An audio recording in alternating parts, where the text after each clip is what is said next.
Let's make planting this year's garden a lot easier with the Planter app. This app is packed full of features. It has companion and combative planting, which are indicated by green and red circles. It has a simple drag and drop interface. It has 80 plus plants and thousands of varieties. All the info is needed to grow veggies, including when to start seeds, transplant, and harvest, the ability to create custom plants and varieties, a growing guide with in-depth articles to supplement the quick info in the app, not to mention that you can view it and use it both on your PC and on your mobile device, so you can always be planting your garden on the go. This app is used in my garden year-round to plan the upcoming seasons, reference the last year's seasons so I know when to rotate, and it also helps me to learn more about companion planting using the visual cues. When you create your garden, it's going to be based on the dimensions, and each block is going to be a square foot. I've had a lot of fun using this app, and the Planter app, which is spelled Planter, is available in your app store on both Google and Apple. So what are you waiting for? Get out there and plan your garden, and use the link below to get a discount on the Planter app. To have a good harvest, one must plant good seeds, and must also use the right kind of fertilizer. The carrots have grown large and firm. How good they will taste. Well, it's already spring when you're listening to this, but it's the first day of spring here. I had to double check the calendar, so happy spring, everybody. We're going to be discussing... Look, Batavia's already shaking her head, and we're 30 seconds in. Give a gal a chance to hit the bell. First day of spring. Come on. We're going to be discussing heirlooms or hybrids. Look, I know there's people out there that have strong feelings, but just stick with us on this one, okay?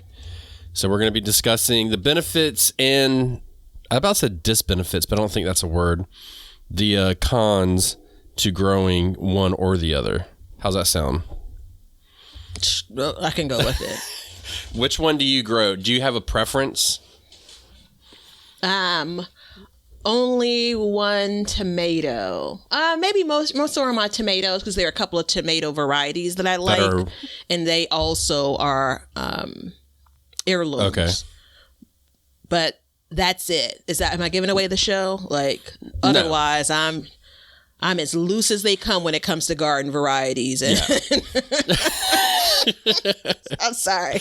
You might be, but you know what? You might come to find out, especially once we start paying more attention to it, if you haven't, that you may, you may be more into it than you think. Does that make sense? Okay. No. I'm tracking with you. I'm just giving you a hard time. Yeah, it makes sense. Okay, so what is an heirloom? Let's get that out of the way. An heirloom is, I'm going to read you the definition. It's a vegetable. We're just going to call it a vegetable because that's what we're mostly discussing.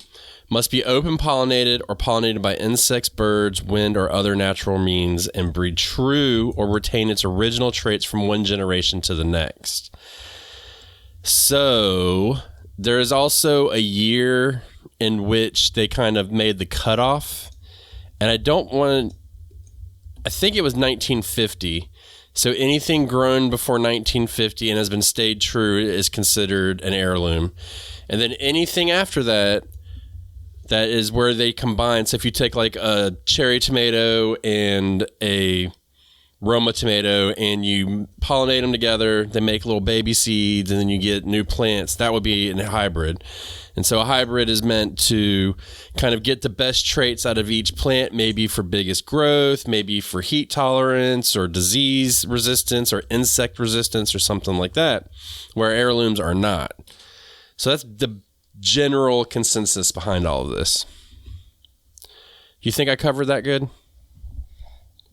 Per the internet, yes. Yeah. So now, a benefit to growing an heirloom, and I think we'd say that right off the bat based off that definition, is saving the seeds, right? Mm-hmm. Because it's always going to go back, as long as it hasn't cross-pollinated, which you're going to have to leave this asterisk in the whole thing. Yeah. You're going to have to, as long as it's not cross-pollinated, it will go back, and then it will always have the same traits as its parent plant. So... Mm-hmm. I mean, I think so we understand kind of the impact of it cross-pollinating versus not.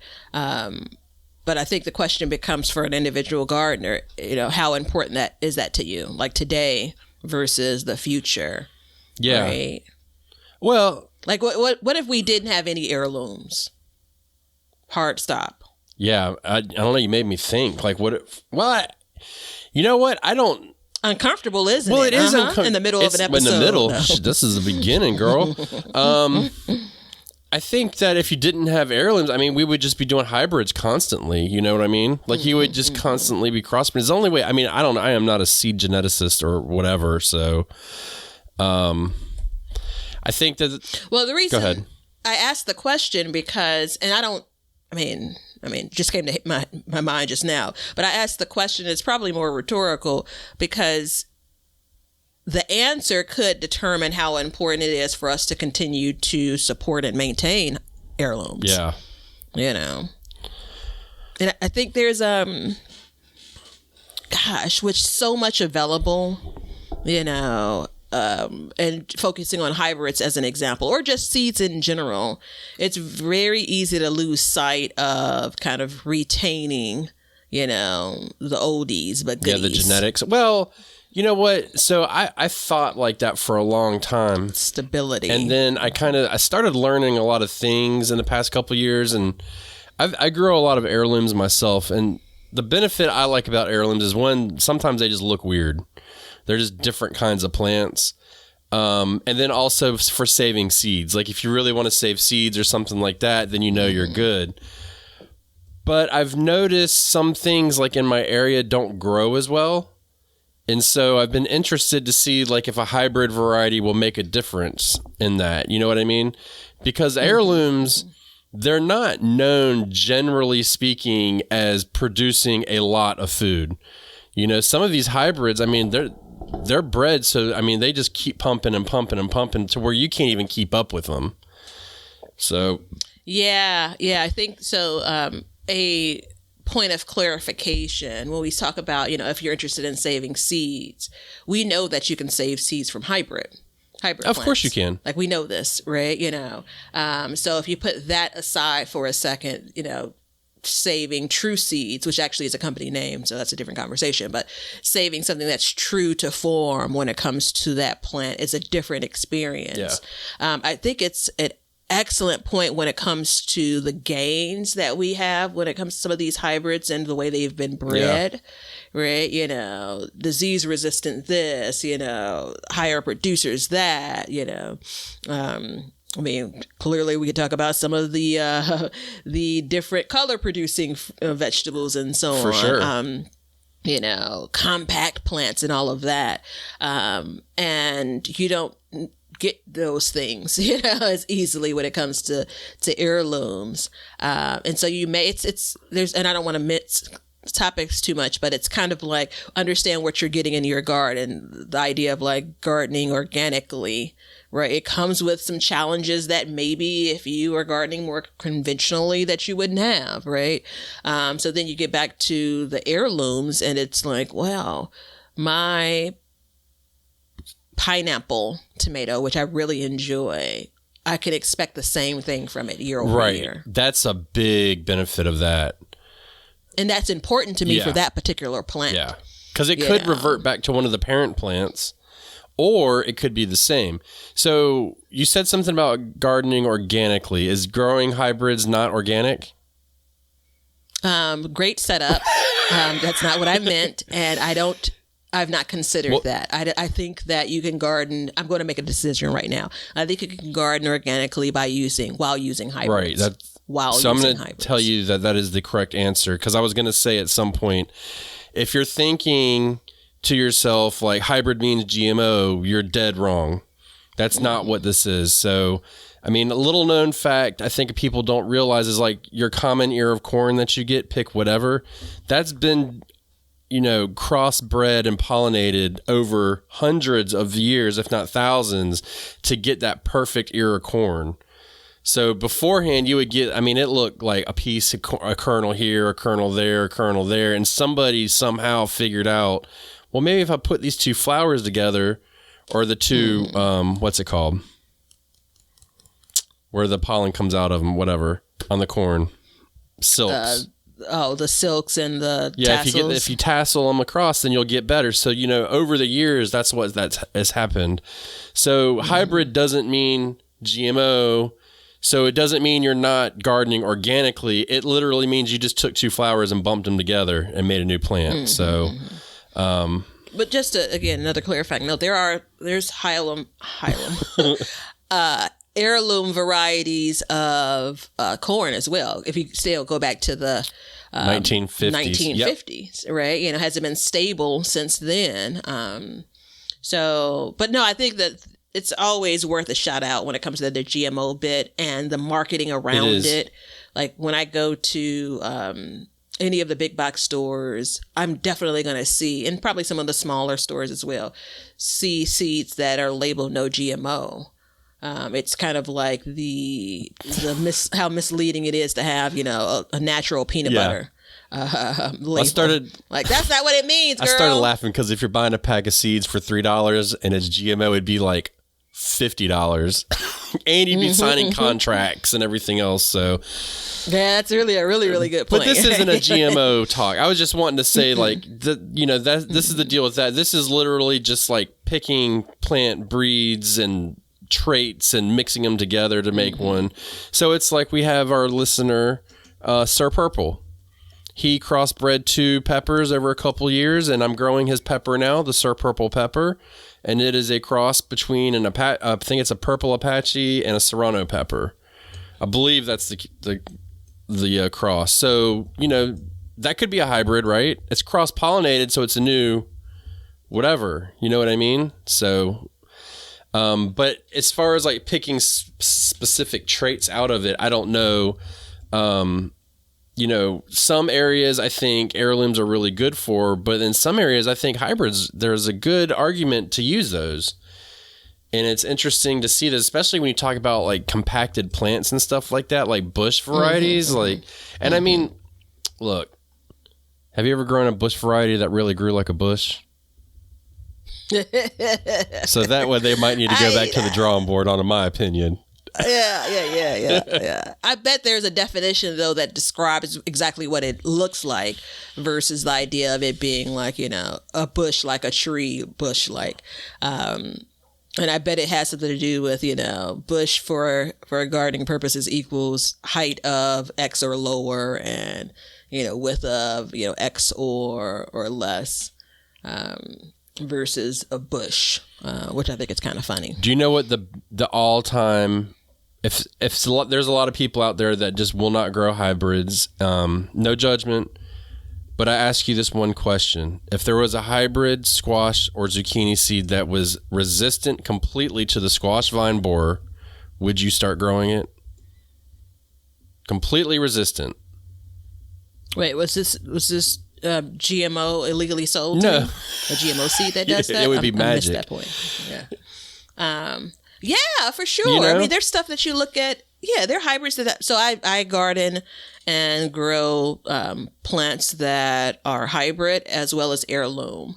There was a time where I wanted to focus primarily on heirloom, but that time has passed.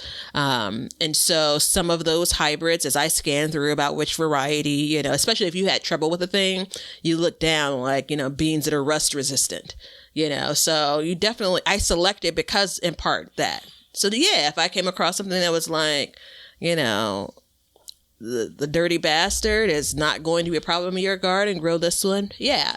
Now the catch with some of those is energy and focus, and the science has gone into avoid the squash vine borer. But how does it taste? Probably the same. May not be bred for the best taste. Well, I think so. Now you're getting into the weeds. I have not had a hybrid. Hi, have you met me before? Yeah, I have.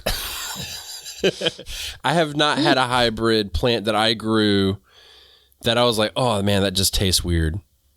Or ever eaten when, it's like, oh, there's something wrong with that. It's just like eating like, I mean, if you go back to GMO corn, like they put it in food and it's not like, in 1998-9 when they introduced it, that food started tasting different. Like I don't know how that works. Well, no, that's not what I'm saying though. So there's a difference between and stay with me for a second. I was making a meal and I had some corn. I was going to tell a tomato story, but let's go with corn. And I steamed the corn. I didn't even boil it. Steamed the corn and I took a bite out of it. And I enjoy corn. And it was so bad. A part of what I'm doing now is like, it's not worth the calories. Yeah. Like I'm throwing it out. Like it was just bad, flavorless, right? So a similar experience with the tomato. And I keep on coming back around, especially this time of year. Like, I can't believe how much worse this is compared to what I'm growing in my garden.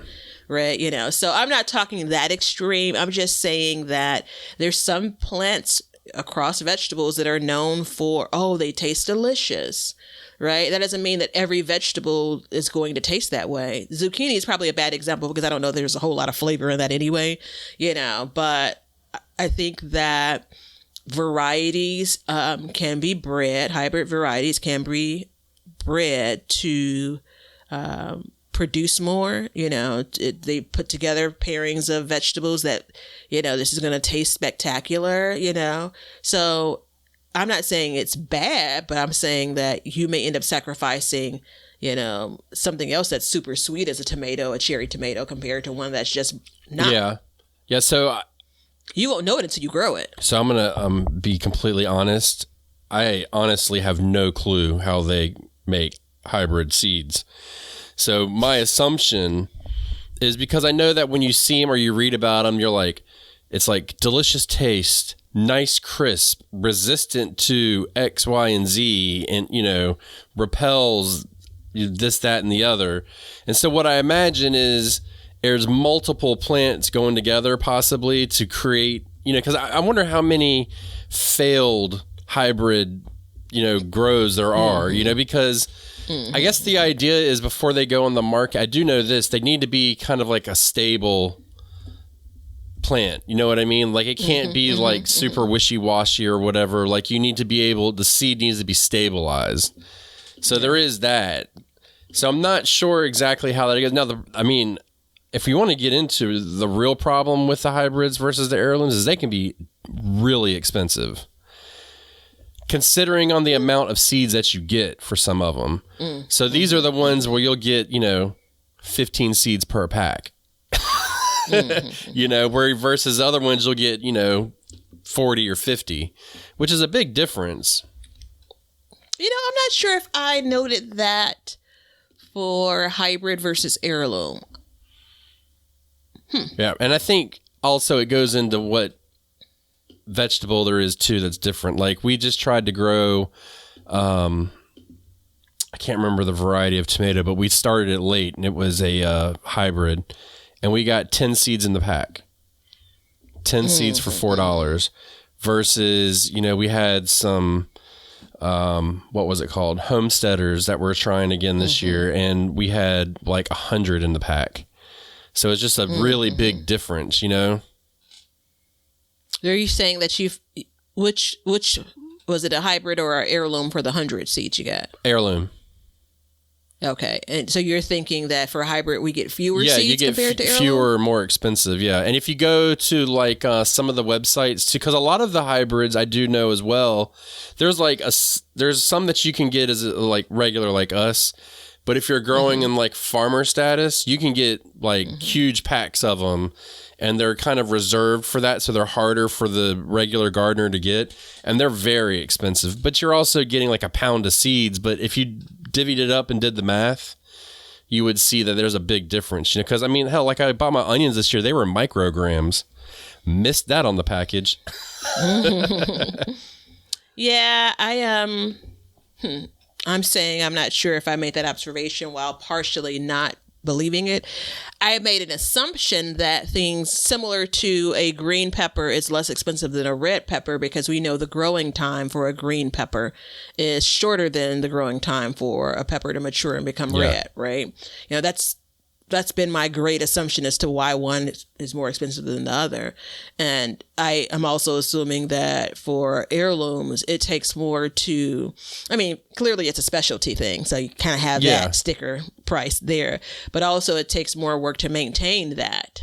Well, I mean, I think it's just like with everything. You're going to have farms that everything's isolated the way it's supposed to be to collect the seeds. You know what I mean? Yeah, I guess. And so there's not as much stabilization of the seed occurring. Now, I mean, I'm sure you can get some, there's always going to be a few, the outlier that would be noticeably cheaper or something like that. Okay. You just sent me a check mark. What's that mean? Oh, that was like basically like a thumbs up. That was the first thing that popped up. Check mark's weird. I do this with work. Like the level that people, I can't believe the distraction. Like, look, scan it, keep on talking. Like I do that all the time. Can you not read and talk and listen at the same time? I can, not really. I can't even chew gum and walk sometimes. It's the fakeness of multitasking. It doesn't exist. So are there particular things in your garden that you prefer to grow as an heirloom versus a hybrid? Well, so I'm testing it out a little bit this year. I forgot to buy my watermelon seeds. So I figured, you know what, this is a good time to maybe give it a shot and see what happens. And see, the only problem I have with the watermelon in particular, I mean, how easy can it be to save the seed from a watermelon? So, yeah. But when we're fighting disease a lot and stuff like that, it kind of makes sense to go down that path. And then also, we possibly, for next year, we may be looking into a pepper of some sort. Because you know how it is. You don't really start getting your peppers until like the end of the year. So a lot of times the hybrids will be bred to produce faster. And, so that's something too that we may be able to use as well to our advantage. I'm not sure. I'm pretty sure like the corn I'm growing is probably a hybrid. I guarantee you it is.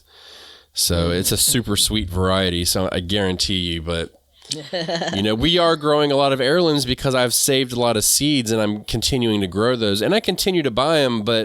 And I've noticed actually too, because then I was like, at one point I had bought seeds. And I was like, well, I need to get some more. Let me look and see if I can find some hybrids. And I went to my usual suspect websites, and I couldn't even find them on the websites.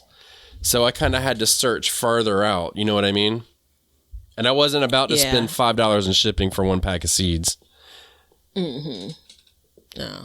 I'll show you one that I've tried, and I can't yet recommend it, but it definitely is an heirloom variety for a sweet corn. I've got these seeds from your big box stores, too, if you're still in the market. I think... Bantam? Have you planted your corn yet? No. I'm planting my corn probably in about a month.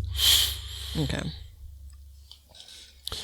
Yeah, I don't think, I think that there are two that I really want to keep in my garden that I know for sure are heirlooms. There are probably a few more. And again, that's, that there are tomatoes, pineapple, the boxcar woolly, just because it seemed to be such a big producer that first year, not so much this last year, but that's a whole tomato saga. And then there are a couple of, I think my forward hook chard, I think that's heirloom. So it's basically the plant that I like first, and then like it's, by the way, it's an heirloom. So, because I want to continue to grow that plant, it's like potentially bonus, Well, it's like when I first started gardening, I didn't give a crap about any of that. It didn't matter. I just started growing it. But then after a while, I was like, you know what? I started wanting to, what really moved me is I wanted to save seeds. And then I started realizing, like, oh, there's some weird ass looking food going on here. Like, I think I'd like to grow something different, I personally don't care about growing regular bell peppers. So I'll grow, I grow the lipstick peppers and stuff like that, and they're all heirloom. So I can go either way on it, and I don't see a problem with it. I think I like, as me being like a traditional gardener type person, I like having them so it's like, a piece of history in your garden. This is the same thing that was grown by, Uncle Willie 500 years ago or something. I don't know, 50 years ago. So there is that aspect. Yeah. Yeah, I'm surprised it took us this long to get there. That's a bit of the beginning of the episode. I was like, Like, what happens if we don't have them? Yeah. Like, we lose a piece of that history. And I don't yet have that same connection. I do like a good story. Like, if there's this heirloom and then there's like a story to tell around it, I find that uber intriguing. But that's not always the case, or at least it's not always immediately obvious what that story is. Sometimes you have to poke around a little bit. Well, you know, it's like we were talking last year maybe, and I've been growing collards and saving the seeds from them. And, you know, it's after so many years, you kind of don't even know what that seed is anymore. And then it's like I was telling you, it'd be cool to pass it down to my son if he was into it and say, here's, you know, collards. He's like, what kind of collards is it? And be like, I don't know, name it, you know. And then he'll be like, this is my daddy's collard seeds that he grew for 30 years, you know, and just kept saving the seeds over and over and over. So there is that kind of aspect to it that is a nice story to tell, because I know that every time I plant that seed, I know what we're going to get in the future. Yeah, it's funny because I was just thinking, like, the part I like about this episode is it's not a question that's asked often. Yeah. Like, you know, like, is it an heirloom or a hybrid? Although there's some strong opinions about, you know, one or both of those. I kind of think about the way that people will definitely see a plant performing in my garden and ask, mostly online, people will ask, you know, where did you get those seeds from? Like, what's the name of that particular plant? Like, you know, obviously that, you know, that vegetable or whatever. When people see my garden in person, they hardly ever ask. Again, maybe just a different type, like someone that's going to sit down and watch a video. Maybe has a different interest in it. But I mean, I'm trying to figure out if I can remember a point where someone asked, oh, is that an heirloom or not? You know, so I don't know if it just hasn't caught up with us yet, you know, like how kind of are you gardening organically does or doesn't? Yeah. You know, I think that's probably more top of mind to people now.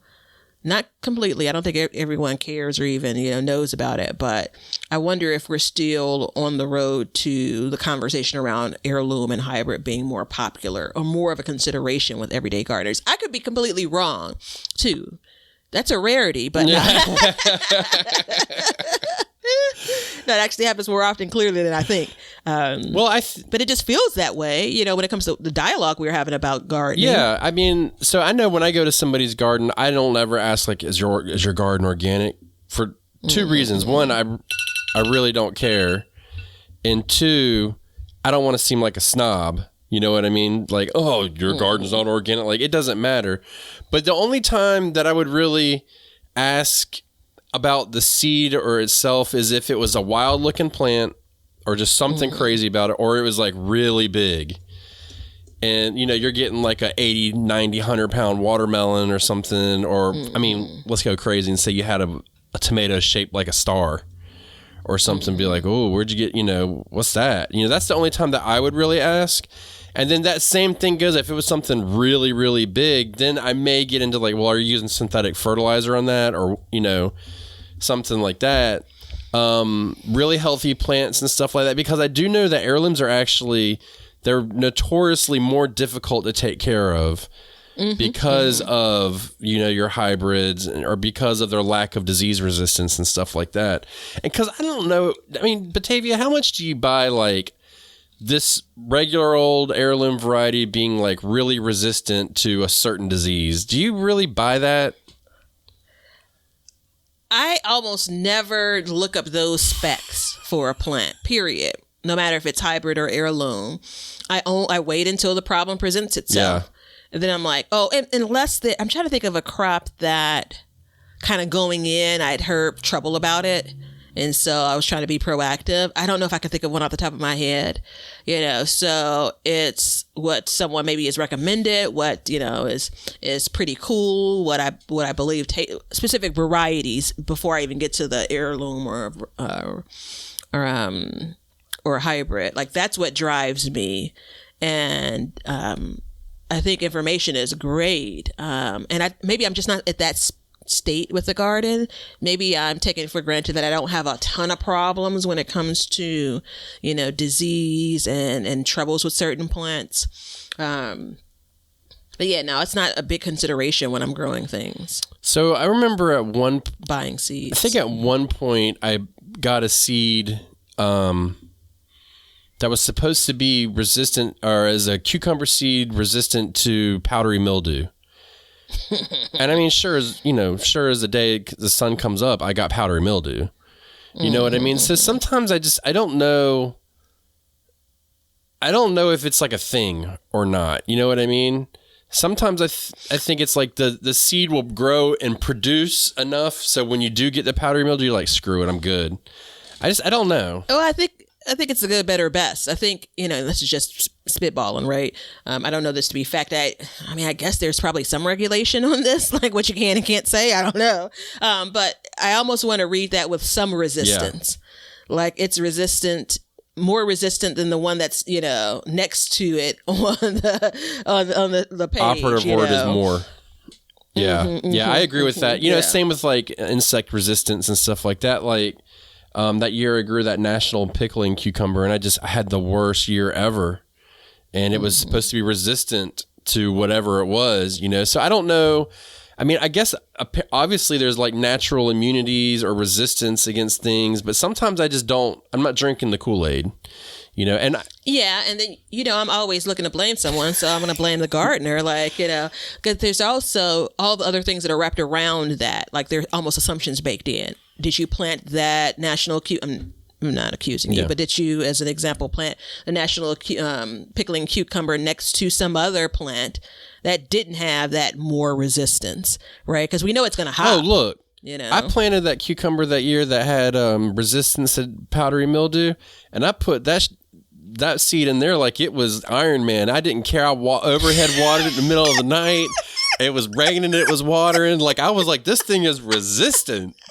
Like, it's good, because that's what the package said. So I went in there hard. No, you did. I swear I did.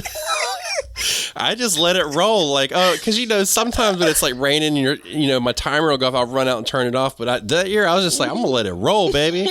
This thing is resistant. And it just, But that's the impression that it gave me when I read about it and bought it, If you could see his face, if you all could see his face, like, he's so genuine with this, and it's so silly. Like, I mean, I get it for sure. Like, I'm always looking to not have to worry about a thing, Yeah. And so, if that's the case, I do like the idea of like your expectations. So earlier on, you said, well, whether it's resistant or not is to be determined, but maybe it gives you more of a chance to get fruit off the plant before it goes bad, before it breaks bad, right? So that's a thing. I mean, I'm sure there's some farmers out that are like, well, no, I'm never growing that cucumber again because, again, it's just riddled with whatever. Yeah. And instead I'm growing this because I can get more fruit off the plant, before, again, it breaks bad or whatever have you. So I think we try to keep it to kind of your small scale backyard garden. Ding. Yeah. Maybe I'll just ring the bell when I speak, because I know when I want to pause to ring the bell. I saw a petition on change.org where listeners of the show wanted more bell ringing. Hey, let's do it. More cowbell. Yeah. So I think where I'm going back to is how important it is for the home gardener or not. And whether or not, like, do you think we should care? I guess in my band voice, do you think we should care about hybrids or heirlooms? I only think you should if you're trying to save seeds. Mm-hmm. And I also believe it's a matter of time before they figure out how a hybrid can become stable enough to save the seed. And I'm pretty sure that there's actually some that already have achieved that. Mm-hmm. I'm not 100% on that, but everything we say on here is 100% fact, so just go with that. Mm-hmm. But I'm pretty sure that there are some seeds that were or are hybrid that have been stabilized and should, there's a high, I'm not going to say complete, but a higher percentage that it will save seed to the trait of the original plant that you grew the year before. I know it gets a little confusing. Mm-hmm. Mm-hmm. Yeah, that's very confusing. Yeah, genetics is not my forte. I'm more of a cut 'em up kind of guy.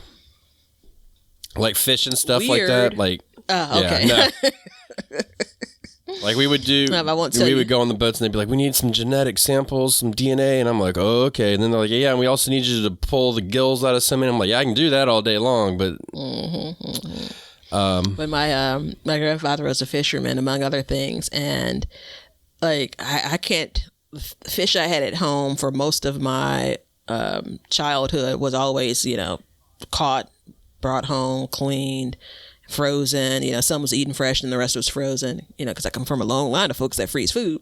And the level of freaked out that I would get from even just the scaling of fish, it was done in the basement. And then also that's the same basement sink, one of those big old basement sinks that my grandmother used to wash my hair in too. So those are some mixed memories there that I'm struggling with. But no, I get the idea. There's a lot of science behind this, and we're not, again, trying to make the episode that technical.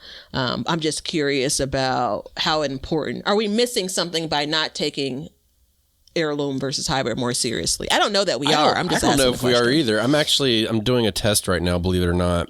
I'm on a website. And I love a good garden test. Yep. I'm on a website and I'm going to do an heirloom and we're going to compare them real quick. I'm sure everybody's thrilled to death that I'm doing this right now. I always am. Yeah. So we're going to do the cucumber straight 8 heirloom and then the Supremo hybrid cucumber. All right, so let's start with price. 30 seeds of the hybrid Supremos, $6.45. The cucumber straight 8, 200 seeds for $5. I keep getting ads because I'm on the same website. It's driving me insane. The maturity is the same. The mature height, well, I mean, there's going to be differences, but fruit sizes, direct sow, and the Supremo is supposed to make more cucumbers. Mm-hmm. So it says that it's going to put on every node, there will be a cucumber. So on this one, go ahead. If you've never had a cucumber from the garden, you wouldn't think that it matters so much, but there's definitely a cucumber can taste really good. Yeah. And I've heard, and the reason why I picked the Supremo is because that's one that I was kind of considering doing, and I'm not ruling out because it's supposed to be a really good tasting cucumber as well, and it's got it's supposed to be just like super productive. So I mean, if you think about it, everywhere on a vine where you see where there would be a flower, there's going to be a cucumber there, guaranteed. Versus the heirloom where it's like, who knows where it's going to come from. So it's like bred for productivity. Yeah. But then I start thinking about it, and then I'm like, hold up, I don't want to make that many pickles. So maybe I don't want to grow them. And there is the wrench thrown in the cogwheel of the whole damn thing. The engine stops. I'm so uncomfortable because you just climbed out of my head. What you said. Right? Like, I had a vision of I've seen cucumber plants with so many flowers, and it's that damn moment. I want my plants to be productive, but it's like at some point, you know how I'm a guilty gardener. Like what do I do with all these cucumbers? Or more specifically, how quickly I can let them get away from me. So. Yeah, so I think, and one thing I do want to say is if you're going to a farmer's market and selling vegetables, grow the Supremo because you're going to make more money. Because if you think that's 30 seeds for $6 or $5 for 200 seeds, that's a big difference. Well, was it the same website? Because it seems like the 200 seed package is targeted to a different buyer. It was the same website completely. Interesting. Yeah. I'll leave. Yeah, so which one do you want? You don't know which one's better or worse. Which package do you want? What do you mean, which package do I want? Which package do you want to be delivered to you? The one with the 200 seeds or the one with the 30 seeds? Damn, why you gotta ask me a hard thing? I don't know the answer to that. A part of me wants the 30 seeds, so I'll give you some time here. A part of me wants the 30 seeds because I don't want to feel like I'm wasting 170 seeds. Yeah. I don't know the shelf life of cucumbers, but I believe that I've grown cucumbers using the same package years in a row. And obviously, we always say, you can give away seeds and all of that stuff. You can, but 200 seeds in my garden, they're going to sit there for quite a long time. Well, see, for me, actually, I'd take the 200 seeds because I'd sell the seedlings because that's what I do as well. So I would take the 200 seeds. Now, I will say this about cucumbers. I was just looking on that. They only had like 5 or 6 hybrids. There's only one of those 5 or 6 that I would feel really comfortable putting in my mouth based on the way they look. Because I'm definitely going to judge that book by its cover. Some of them, one of them was brown. You know what I'm saying? I'm not trying to eat a brown cucumber. I mean, I would, but it wouldn't be my top choice to be like, check out my brown cucumbers I got growing in my garden. I want a green cucumber, you know? A girlfriend gifted me some seeds some years back, and one of them was a lemon cucumber. I hate those. And I've grown it a bunch of years, and I still can't get the harvest time right. Like, it's always over mature, but it is a distinct taste. I don't know if it's a distinct taste because it's too mature, but it's cool in that it's yellow, but it's not appetizing looking. Yeah. Like it's a novelty for sure. I think. Let's see, I don't think it's in my garden plan this year. There's a guy that I have like 170 seeds to give away, just so no, I'm joking. There's a guy that I work with that grew cucumber melons, or the lemon cucumbers, and he would bring them in, and I mean, he'd bring them in bags of them every day, and I would try them. I'm like, man, these are gross. They had a bad texture. So, you learn, you learn these things, and I think especially with like cucumbers, there's like textures built like as a texture trait into the variety. I was thinking about breed, but whatever. The variety of cucumber. So there is that too, because a pickling cucumber is going to be more crispy than a slicer. Yeah, I was giving him the signal to wrap it up. Yeah. Like I can't believe we're talking this long about cucumbers. Well, it's better than tomatoes. Well, no, I feel like we should really just revisit cabbage for the umpteenth time. I'm done talking about cabbage. When I listen back to these, sometimes I'm like, gosh, I was so in the moment. How long did we talk about cabbage? Or did we talk about cabbage again? I think it's going to be like the mascot of the show this year. Yeah. What was it last year? I'm sure there's a listener that's like screaming it right now. Yeah, I don't know. It's hard for me to look back on last year. I'm too excited about this What was that year. ridiculous tomato you grew that year? No, the cucamelon. The cucamelon. Oh yeah. I think that was probably. You give me so much crap about cucamelons. I think that was 2020. That's because you called me every day and you were mad. They're like, they're gross. Like, I still can't get over it. I still feel like, even now, 3 years later, I still feel like I have to be missing something. Like, I want to line up people and get like a reaction, like a taste test reaction, because it's one of those moments of like, this is terrible. Taste it. Like, I can't believe people think it's good. Like, they must be tasting something different. But anyway, yeah, that was a 2020 mascot. I don't know. Someone will have to write into us about what the mascot was last year, the vegetable mascot. And never mind. That's the Mexican sour gherkin is an heirloom. It's the same thing. Oh, is it? Well, I mean, they go by the same names. Yeah. Okay. Yeah, that's an heirloom variety too. So every time you're gonna get this. Yeah. Every time you're gonna get some funky, tasteless. That's not true. That's absolutely not true. And what's wild is it volunteers if I garden. Does it?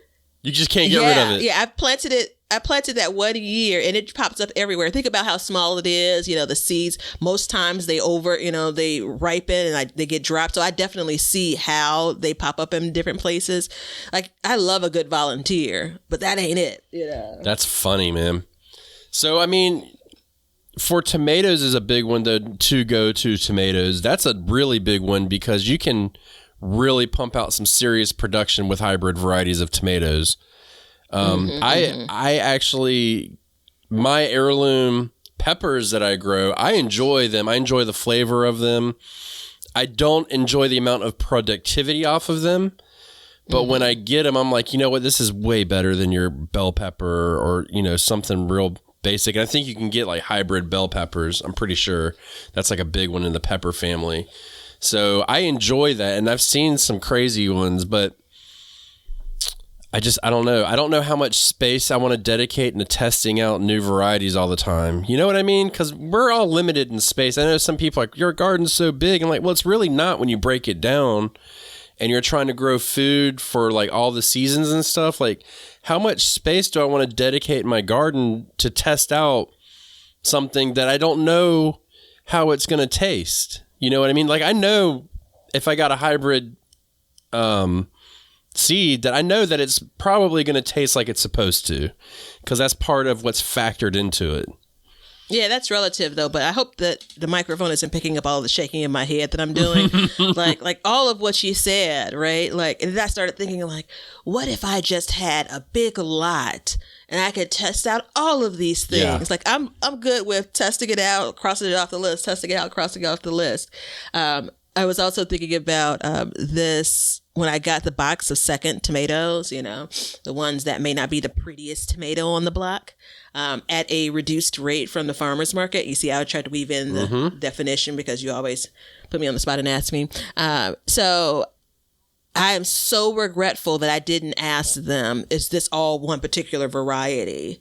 Because remember, I got them pretty pink and they ripened, you know, in my dining room / living room. But when I roasted those beauties and I whipped up my favorite roasted garlic, pepper, tomato sauce, didn't add anything to, I mean, I added some seasonings, like, you know, Italian seasonings, but not a bit of sugar, not a bit of sweetener whatsoever. And it was perfection. Now, again, the peppers had something to do with that too. It was all hybrids, all of them. I'm joking. Yeah, right? I'm going to bring the box back this season. Like, I want to take you back in time. Because they probably only grow a couple varieties of a paste tomato. I can't imagine that they grow a lot of them. I'm going to ask them when I see them this year. It'll be too late. I'll already have mine planted, but it'd be interesting. You know, it'd be cool if we were smarter than we are, because we could like sit down and say, okay, Batavia likes tomatoes. Let's crossbreed the perfect tomato plant for Batavia. And then you could like start that process. And then, you know, in, 5-6 years, because it takes multiple years to do it, you would have like whatever traits you wanted on your tomato. You know what I mean? That would be like a slicer sized canning tomato that grew no more than 4 feet and constantly put out tomatoes, like an indeterminate variety that didn't get super tall, and it would just make like a hedge or something. Like there's all kinds of crazy things you could do. I don't know how much of it's possible. This is all like in my imagination. So dinosaur sized tomatoes or something. I mean, that'd be pretty sweet, wouldn't it? No, because 10 years from now, you know how my taste buds are going to change. You know? Yeah. You're going to get all the way there. And I'm going to be like, I like a smoky tomato more so than this acidic tomato. Right? Well, that's when you introduce that tomato, you introduce a little bit of a chipotle into it and give it a little bit of smoke. Yeah, heat. but you know what?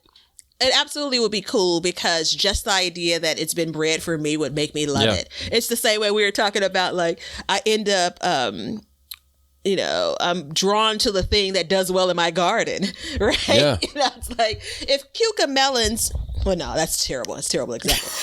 Because they're just all bad. They're all bad. Outside of kids probably thinking they're cool. Yeah. I'll give it that. But there's some things, chard is a great example. Like, I have grown more chard in, these last years in my garden than I will probably consume in a lifetime. It just does so well for me. I have probably 3 preferences for a leafy green, before chard.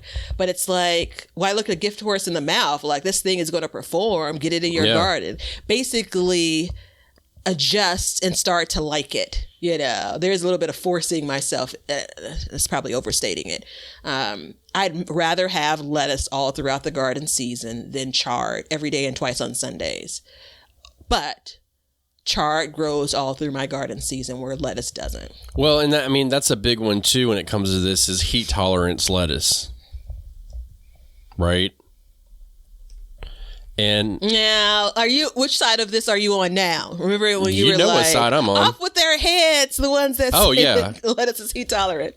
Oh yeah, because I grew it side by side, and the heat tolerant lettuce bolted first. Now again, I said, it's heat tolerant, then I'm gonna put it in the garden that gets the most sun and the most heat. Like, screw it, it don't matter because it's heat tolerant. But it clearly wasn't. And the other one right next to it that wasn't as heat tolerant did not bolt. So, I think that's a big one too that people try to look for in, hybrids and stuff like that. Definitely. That is a factor when I consider. Once I learned that lettuce isn't meant to grow through all conditions, including most summers. When I figured that out, I was looking at, this variety is heat tolerant. I actually, when I'm really organized, have seeds organized in that way, specifically for lettuce, like cold tolerant, heat tolerant, because I need to keep it straight in my head. Like I'll mark that down on the seed package. But I think it's just the same way with rust resistance. Like it's not foolproof. Yeah. Right? Don't do what I did, everybody. You may get one more week of summer where that lettuce is, I swear I had the shoebox lettuce. I swear I was like, is this lettuce bitter? What's happening here? Did they sell me bolted lettuce? It was my salad dressing. It wasn't bitter. The lettuce wasn't bitter. Yeah, I was actually looking on a website just real quick to see if there was an actual heat tolerant lettuce seed, and they didn't have any hybrid ones. So, they do have like broccoli that's heat tolerant. So, you know what? Next year, I might actually do that because how I have issues with broccoli in my garden come this time of year. That may actually be a very good possibility that I grow. Here we go. You grow an heirloom in the fall, and then in the spring, you grow the hybrid that can tolerate the heat. And so now you're getting the best of both worlds. You know what I mean? So I think that's a good possibility too. So there's all kinds of ways to like use this as a method in your garden to ensure a harvest. Because I think when it comes down to it, you're not going to, I think if you did, let's say you had like a moral problem with growing a hybrid for whatever reason. I think when you put the seed in or you start it, you may be like, well, damn, I'm growing a hybrid. But once you start seeing that head of broccoli when you wouldn't normally get it, you'd be like, damn, I'm growing this hybrid and I'm going to sing it to the mountaintop. Yeah. Your morals are questionable then. Yeah, obviously. No, in all seriousness, I think going back to your point around, our space being limited, right? So maybe you don't necessarily have a moral problem with growing hybrids. Maybe you're that passionate about growing heirlooms and you basically have to make some choices. You only have so much room to grow things, so maybe hybrids aren't plentiful in your garden because you want more heirlooms. I'm sure that's a thing. I'm sure someone's sitting saying, yeah, that's me. Hey, one person. I want more heirlooms than I want hybrids in my garden. It's funny. I have the closed caption turned on every time you say heirlooms. It calls it heirlooms or looming LOL. Oh, I forgot to turn the closed caption on for you. Damn it, we're at the end of the episode. I know. I don't know.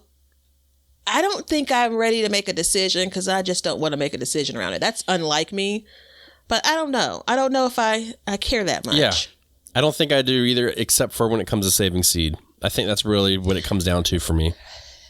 You know what? What I can say on the heirloom versus hybrid, I don't have, a purview into all of the heirlooms, but I felt a little bit restrained. Like I felt like when I was thinking about, I'd like to increase the number. I said this on the show some years back of heirlooms that I grow, that I kept on coming across seeds, and I'm like, oh, I'm interested in that. And it's like, well, that ain't an heirloom. And so I'm basically gonna say, no, never mind. So that's where I was before too, where I would see something like, oh, that looks cool, and I'm like, oh, wait, and then I started thinking about it, and that's what kind of spurred me into this. Is like, what does it matter? Like, what's the purpose? Like, if I'm not even considering saving seed from it, then who gives a crap what I do? Who cares if I grow a hybrid or an heirloom? Like, whatever, And I think it's a status thing too. Sometimes, like, I'm growing only heirlooms. You're known for a thing. Would you like to come see my heirloom garden? That's like my. That's like my seductive. Like, I'm better than you look. Yeah, you all didn't want to. You don't want to see that. It's not attractive. I did not win my wife over with that look at all.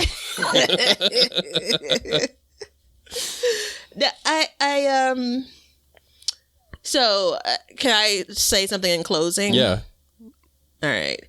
So for everyone that's sitting here thinking like me and being disappointed that I didn't say it until now, here it goes.